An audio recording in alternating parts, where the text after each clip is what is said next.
Before we get into today's explosive investigation, make sure you subscribe to the channel, tap the notification bell, and stay updated on every major development shaking South Africa.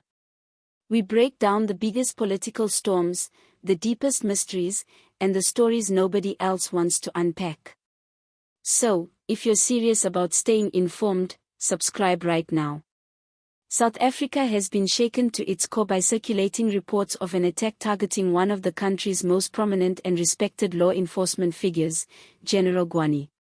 In a story that has sent shockwaves across the nation, early accounts suggest the beloved top cop was ambushed in a violent assault that has raised more questions than answers.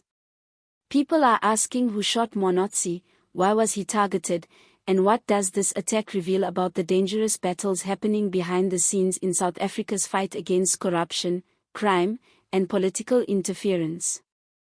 Tonight, we unpack everything: the background, the rising tensions, the suspicions, the motives, and what this attack could mean for the country moving forward.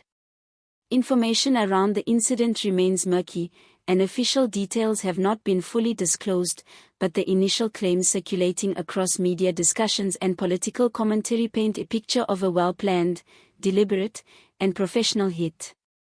The assailants reportedly struck quickly, disappeared instantly, and left investigators scrambling to piece together what happened. While authorities have remained tight-lipped about the specifics, insiders suggest the attack was not random, not opportunistic, and certainly not carried out by amateurs. Whoever was behind it seems to have known exactly who they were targeting and why. And this is where the mystery deepens. General Mkhwanazi has long been recognized as a fearless and outspoken figure in South Africa's law enforcement landscape. He has stepped onto some of the country's most sensitive cases and has never shied away from confronting powerful networks, whether criminal, economic, or political. Over the years, he has been involved in cases linked to major corruption investigations, cartel-related operations, internal misconduct probes, political interference claims, high-level policing restructuring.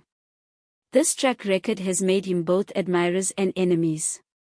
And as tensions grew around certain investigations he reportedly led or influenced, many analysts predicted it was only a matter of time before someone tried to silence him. Sadly, the attack seems to confirm those fears.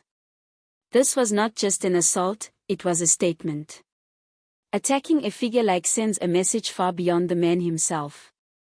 It tells law enforcement leaders, investigators, whistleblowers, and reformers that the war on corruption is dangerous, unforgiving, and capable of striking back. Analysts have pointed out that such an attack could only be carried out by groups with resources, planning capacity, insider information, strong motivation. And these are not the traits of petty criminals. These are the fingerprints of people who want to stop investigations, redirect pressure, or destabilize ongoing probes. As news of the attack spread, social media erupted in anger, disbelief, and heartbreak. Journalists, activists, and ordinary citizens took to online platforms to demand answers and accountability. Many described the attack as a threat to justice, an attack on the state, and a warning to everybody fighting corruption. Others express fear that South Africa is entering a new era in which those who speak truth to power are targeted like enemies on a battlefield. And in a country already overwhelmed by crime, corruption, and political instability, the attack on Mkhwanazi feels like a breaking point. Authorities are under massive pressure to identify the individuals behind the attack. Investigators are reportedly tracing communication patterns, re-examining past cases, and interviewing sources who may have insight into recent threats or suspicious actions. But the truth is, no one knows which direction the investigation will take. The case is layered with secrecy, competing interests, and intense public attention. And until the shooters are found, the question remains: was this criminal retaliation, political silencing, a coordinated hit, or something even more sinister?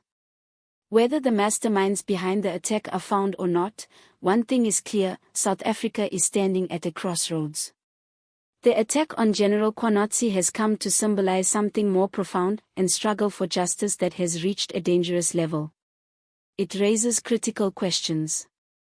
Are the leaders of the law enforcement agencies safe? To what extent will criminal networks go? And finally, will the state make that bold stand against those operating in the shadows? This is still a developing story, and as more updates come in, we'll keep breaking them down for you with clarity, accuracy, and courage. If you want to be ahead in this developing political-cum-criminal drama, subscribe, hit the notification bell so you don't miss any future updates, investigations, and deep analyses. Thanks for watching until the end. Drop your thoughts in the comments section. Who do you think is behind it, and what message do you think they are trying to send?